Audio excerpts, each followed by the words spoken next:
ზოგი მაგნიუმს დამამშვიდებლად იღებს, ზოგი ძილისთვის, ზოგი ნერვებისთვის, ზოგი წყაბლობისთვის. რატომ არის ამდენი მაგნიუმი და რომელი მაგნიუმი რას აკეთებს? დღეს გეტყვი მარტივად როგორ გაერკვე ამაში და შენ რომელი მაგნიუმი გჭირდება. მაგნიუმს არასაკმარისი რაოდენობით იღებს ადამიანების ყოველ მეორე და მნიშვნელოვანი დეფიციტი აქვს ყოველ მეხუთე ადამიანს. მაგნიუმის დეფიციტი ისეთ ხშირი არაა, როგორც მაგალითად რკინის დეფიციტი ან კალციუმის, მაგრამ ერთ-ერთი ყველაზე დეფიციტურია. მაგნიუმი აუცილებელია ჩვენი ნერვებისთვის, ენერგიისთვის, კალციუმის და კალიუმის მოძრაობისთვის უჯრედებში და 300-ზე მეტ ფერმენტულ რეაქციაში მონაწილეობს.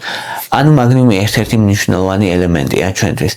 მაგნიუმის ნაკლებობის სიმპტომებია: სისუსტე, დაღლილობა, მადის დაკარგვა, გულისრევის შეგრძნება, კუნთების კრუნჩხვები, კუნთების კრამპები, კუნთის თამაში, დაბუჟების შეგრძნება, სპაზმები და თუ მაგნიუმის დეფიციტი ძლიერია, გულის რითმის პრობლემების გამოწვევაც შეუძლია. ანუ გულზე ქმნის პრობლემებს. ყველაზე ხშირად მაგნიუმს იყენებენ ძილისთვის. ამ დროს საუკეთესოა მაგნიუმის გლიცინატი ან მაგნიუმის ბისგლიცინატი. მაგნიუმს შეუძლია რომ ნერვული სისტემის აგზნებადობა შეამციროს. მაგნიუმს შეუძლია ნერვული სისტემის აგზნებადობა შეამციროს და ამას ახერხებს გლუტამატის და NMDA რეცეპტორებზე მოქმედებით. მოკლედ, ეს რაღაცას აკეთებს, რომ მაგნიუმი შეიძლება წარმოიდგინოთ როგორც მანქანას როცა ატარებს ადამიანი, რომ გაზის პედალს აუშვას. ანუ უჯრედების აგზნებას, ზედმეტად აგზნებას და აქტივაციას რაც იწვევს გლუტამატი. აი, მაგის შეჩერებას აკეთებს. ანუ ჩაენაცვლება რეცეპტორებს, მოკლედ იმ რეცეპტორებს თვითონ მოაჯდება და გლუტამატს აღარ უშვებს. დაახლოებით ეგეთ რაღაცას აკეთებს. ეს არის რომ კარში დადგეს ადამიანი და აღარ შემოუშვას ის არასასურველი სტუმარი. ასე ამშვიდებს ორგანიზმს, ამშვიდებს ნერვებს. ეს არ ნიშნავს იმას, რომ ადამიანი სედაციაში ვარდება და რაღაც ცხოვრება აღარ უნდა და რაღაც ასეთი რამე არ ემართება. უბრალოდ იმ ზედმეტად აგზნებას ამშვიდებს. საუკეთესო პრაქტიკა რა არის? საუკეთესო პრაქტიკა არის მაგნიუმის გლიცინატის ან ბისგლიცინატის მიღება დღეში 100 ან 200 ელემენტარული მაგნიუმი. აქ ძალიან მნიშვნელოვანია, რომ ელემენტარული მაგნიუმი უნდა იყოს ეს დოზა და არა თვითონ შეიძლება ეტიკეტზე ეწოდოს მაღალი რიცხვი, მაგალითად 500, 1000, ზოგჯერ 2000, მაგრამ ელემენტარული უნდა წარმოიდგინოთ, რომ 500-იანი შეიცავს დაახლოებით 70 მგ ელემენტარულ მაგნიუმს, 1000-იანი შეიცავს 140 და ასე შეგიძლიათ იმსჯელოთ. ნუ დღის განმავლობაში 300-მდე შესაძლებელია რომ მიიღოს ადამიანმა, თუმცა 100-დან 200 საკმარისია. ანუ 500-იანი რომ დალიოს ადამიანმა დღეში ერთხელ თითქმის ყოფნის ან 1000-იანი. გლიცინატი ან ბისგლიცინატი საღამოობით კვების მერე თუ კუჭს უღიზიანებს თუ არა და შესაძლებელია ცალკეც მისი დალევა წყალთან ერთად ძილამდე 1-2 საათით ადრე და ძილი დგება უფრო ადვილად და ადამიანს ძინავს უფრო უკეთ. მეორე ყველაზე ხშირი მიზეზი რის გამოც ადამიანები მაგნიუმს იღებენ არის სტრესი, ნერვული დაძაბულობა და ფოთვის მსგავსი მდგომარეობები. აი, ადამიანი როცა ამბობს, რომ შინაგანად დაძაბული ვარ, ყველაფერი მაღიზიანებს, სხეული ვერ დუნდება თითქოს, ტვინი თითქოს სულ მზადყოფნაშია, გული მიჩქარდება, მაგრამ კონკრეტული მიზეზი არ მაქვს.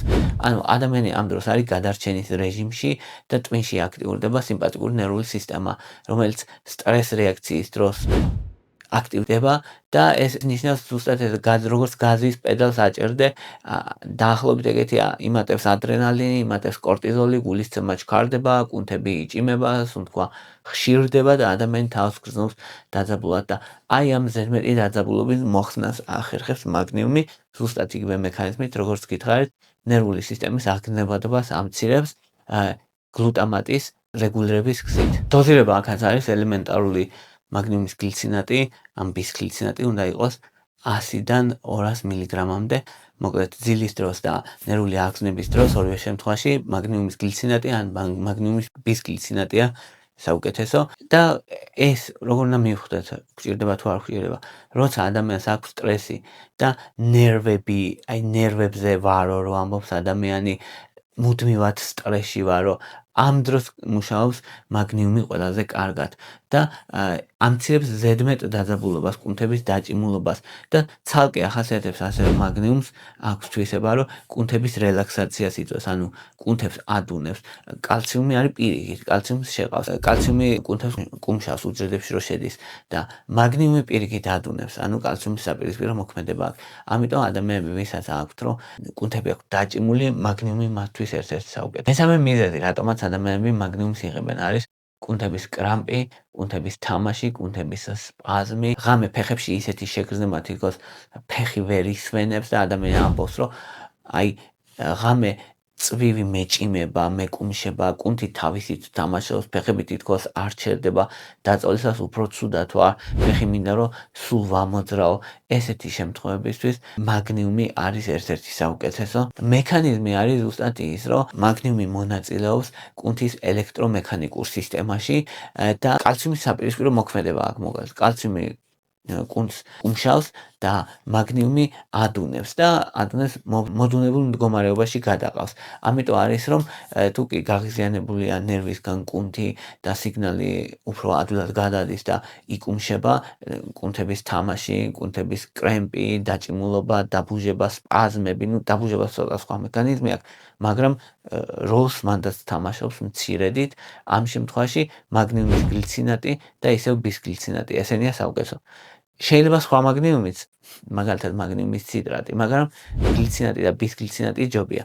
ყველაზე კომფორტული ფორმა არის მაგნიუმის გლიცინატი ან ბისგლიცინატი, მაგრამ აქ ერთი ნიუანსია, რომ თუ ადამიანს თან აქვს ყაბზობა და თან ეს კუნთების მოდუნების სურვილი აქვს, მაშინ მაგნიუმის ციტრატი ჯობია, იმიტომ რომ მაგნიუმის ციტრატი ასევე მოქმედებს ყაბზობაზე. ეგ არის მნიშვნელოვანი და კუჭის მოქმედებაშიც დაეხმარება და შემცირებს კუნთების ღამის სპაზმს და მაგრამ თუ მხოლოდ კრამპებისთვის უნდა ადამიანს, მაშინ ჯობია გლიცინატი ან ბისგლიცინატი. დოზა მოკლედ აქაც არის 100 ან 200 ელემენტარული მაგნიუმი, 500-იანი დოზა ან 1000-იანი დოზა. დაახლოებით ეგ დოზირება არის. რაც ეტიკეტზე აწერია ხოლმე, ოღონდ უნდა წაიკითხოთ ასევე ეტიკეტზე, რომ რამდენ ელემენტარულ მაგნიუმს შეიცავს, ანუ ერთი აბის მიღებისას რამდენ ელემენტარულ მაგნიუმს მიიღებს. საორიენტაციოდ უნდა აიღო, რომ 100 გეყოფა უმეტესად. ახლა მეოთხე მნიშვნელობა მაგნიუმის არის ყაბზობა, ანუ შეკრულობა. შეკრულობისთვის იღებენ მაგნიუმს. რატო? იმიტომ რომ მაგნიუმის ზოგიერთი ფორმა ბოლომდე არ შეიწოვება ნაწლავებში და რჩება ნაწლავებში.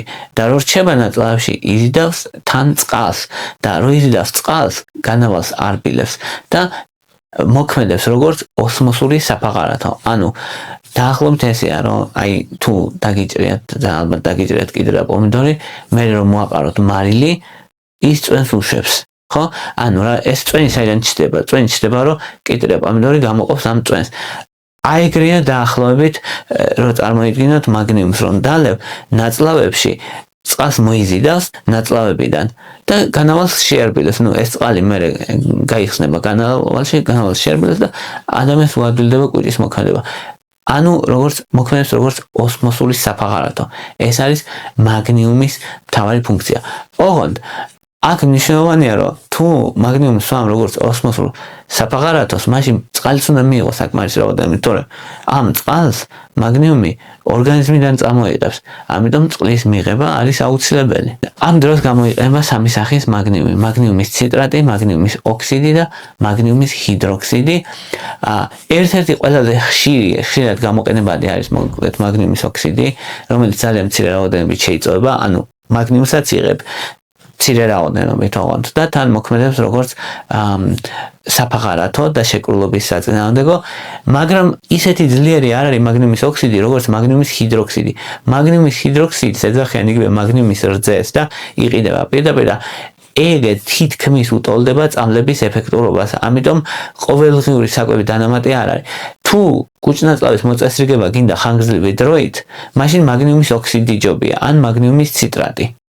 მაგრამ თუ მომენტალურად გინდა რომ ადამიანი კუჭი გავიდეს და მაშინ მაგნიუმის ჰიდროქსიდი ჯობია. ან მაგნიუმის ჰიდროქსიდი უფრო ძლიერია, უფრო მალე აგვარებს პრობლემას, მაგრამ მისი ხანგრძლივად გამოყენება არ შეიძლება. აი ეს არის მთავარი აქ. მაგნიუმის ციტრატი კარგია იმით, რომ თუ გინდა რომ თან მაგნიუმიც მიიღო, ანუ ნაწილი შეიწოვება ორგანიზმში, ორგანიზმი მიიღებს მაგნიუმსთან შეკლობის საწინააღმდეგო მოქმედება.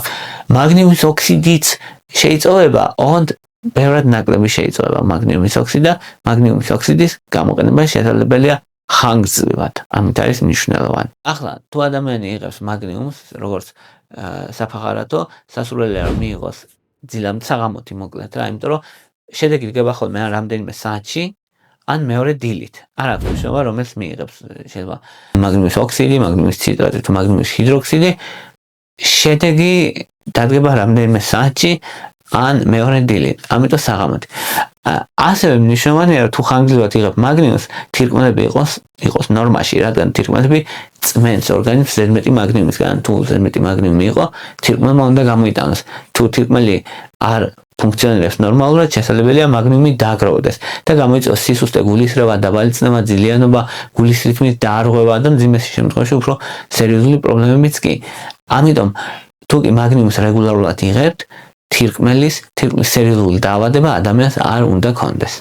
მეოთხე მიზეზი, რისთვისაც ადამიანები იღებენ მაგნიუმს, არის შაკიკის პრევენცია. ხო, აქ მნიშვნელოვანია, რომ თვითონ შაკიკის თავის ტკივილს ვერ შველის, ეს მარტივი გადაწყვეტი იყოს ყველა მაგნიუმს მიიღება შაკიკი, მაგრამ შაკიკი როცა არის აურით, მაშინ ადამიანს ეხმარება მნიშვნელოვნად, იმიტომ რომ ეს აურა ან ზიგზაგებს რო ხედავენ და სინათლეებს ხედავენ და რაღაც ესეთები თვალებში, ეგ არის მთელი პრობლემა ტვინის ზედმეტი აგზნებადობის და აი ზედმეტ აგზნებადობას ამცირებს, როცა მაგნიუმს იღებ. ხო, სხვა მაგნიუმის მიღება შეიძლება მაგისთვის, რომელიც მაგნიუმის დონეზე მოქმედებს, მაგრამ ერთ-ერთი ყველაზე კარგად შესწავლილი მაგ დროს არის მაგნიუმის ოქსიდი 400-600 მილიგრამი დღის განმავლობაში, შესაძლოა მაგნიუმის ციტრატს და ან სხვა უფრო ასატანი ფორმებიც, ანუ ამისთვის მოკლედ შაკიკის აურის პრევენციისთვის თითქმის ნებისმიერი ფორმის გამოყენება შეიძლება გარდა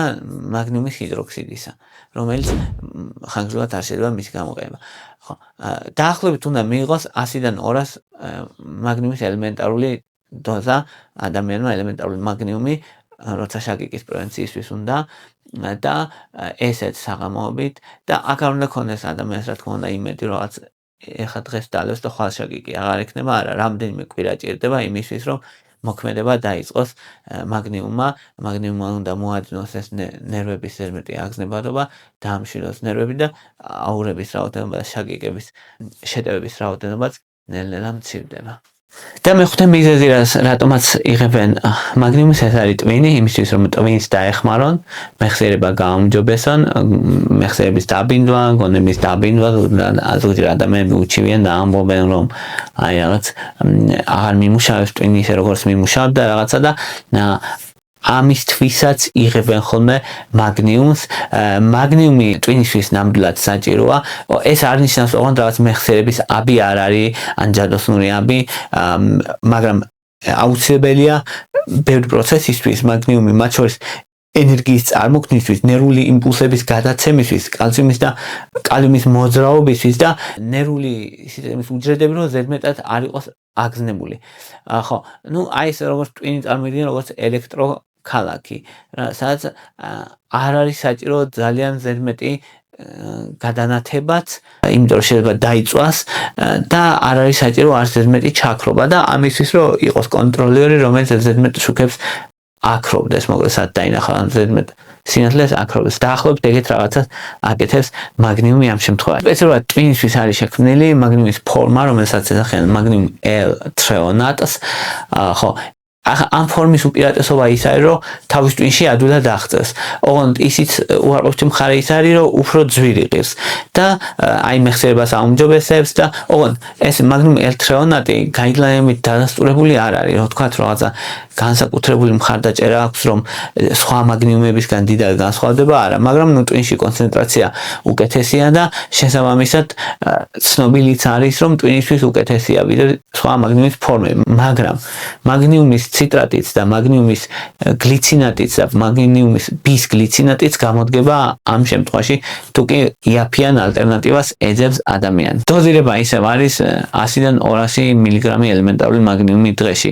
ისევ საღამოობით მნიშვნელოვანია და თან სტრესსაც ამცირებს. ეტიკეტზე ნახვა ძალიან დიდი მნიშვნელობა აქვს, რა თქმა უნდა, და ეს მაგნიუმის ელთრეონატი ხშირად არის ხოლმე მარკეტინგი, იმიტომ რომ ამბობენ ელთრეონატი და შეიძლება ღირდეს 5-ჯერ ძვირი და 5-ჯერ ძვირი არ ღირს თავისი ეფექტურობით. ეს არის შესაძლებელია სრულიად რომ მაგნიუმის გლიცინატი ან ბისგლიცინატი ან მაგნიუმის ციტრატსაც იგივე საქმე გააკეთებინო, რასაც ელთრეონატს შესაბამისად ელემენტარული მაგნიუმი ისე უნდა იყოს 100-200 მგ დღის განმავლობაში. ანუ ეტიკეტს უნდა დახედოთ მოკლედ, რამდენ შეიცავს მაგნიუმი ელემენტარულ მაგნიუმს, ხო? ციტრატს შეიძლება ფაღარათი გამოიწვევს, ანუ კუჭის აშლა ციტრატმა. გლიცინატი და ბისგლიცინატი ყველაზე ნაკლებად იწვევენ ფაღარას. მაგნიუმის ოქსიდიც იწვევს ფაღარას. შესაბამისად, ხო, მაგნიუმის ოქსიდის ხანგრძლივად გამოყენება შეიძლება იმ ადამიანს, ვისაც შეკრულობა აქვს. მაგნიუმის ჰიდროქსიდი არ შეიძლება ხანგრძლივად გამოიყენოთ. აი ესენი უნდა მახსოვოთ. აი ეს იყო რითი თქმაც მინდოდა. მადლობა რომ მისმენდით, მადლობა რომ გაინტერესებთ, თუ მოგწონთ ჩემი ვიდეოები და ლაიქეთ, თუ მოგწონთ ჩემი არხი გამოწერეთ. მადლობა ინტერესისთვის.